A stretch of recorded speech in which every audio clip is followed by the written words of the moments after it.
Educational Psychology Reflection, John Piaget's Theory, by Elsa Garcia Castells.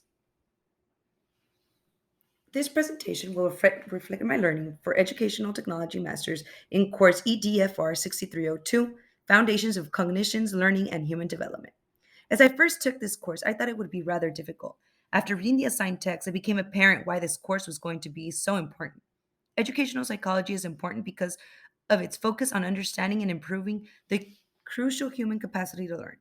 This presentation focuses on the theory of cognitive development given by John Piaget. It includes life history of John Piaget, the meaning of cognition and cognitive development, the stages of development given by Piaget, and the educational implications of the theory.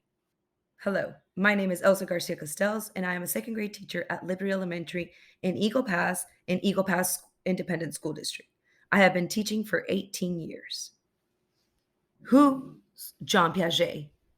Jean Piaget is a Swiss psychologist who was the first to make a systematic study of the acquisition of understanding in children. He is thought by many to have been the major figure in the 20th century development psychology. A Jean Piaget quote that I like is, "If you follow the child, you can find out something new." Throughout this course, I learned many things. The learning theory that caught my attention was about Jean Piaget and his theories of child cognitive development.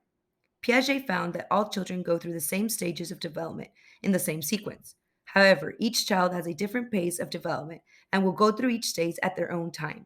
Piaget discovered the four stages of development: sensory-motor, pre-operational, concrete operational, and formal operational.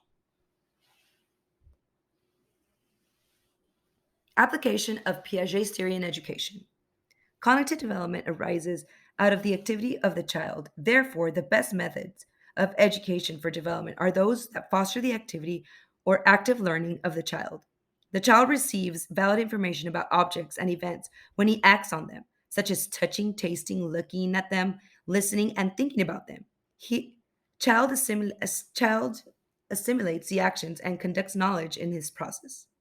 Spoken and written symbols cannot replace a child's actions in the construction of knowledge. Teaching at all levels of education must be founded on the activity of the learner. Concepts cannot be taught through verbal instruction. Today, as a present second grade teacher, I still use Piaget's theories to enhance students' education. Piaget theory emphasizes the need for the learner to participate in learning. The learner must explore, manipulate, experiment, question, and search. Learning is a social process that is enhanced through collaboration and peer interaction. Teachers take more of the role of a facilitator. As a second grade teacher, Piaget recommended that educators we take an active mentoring role towards students. Thank you for joining me in my reflection on Jean Piaget. Keep in mind that big journeys begin with small steps.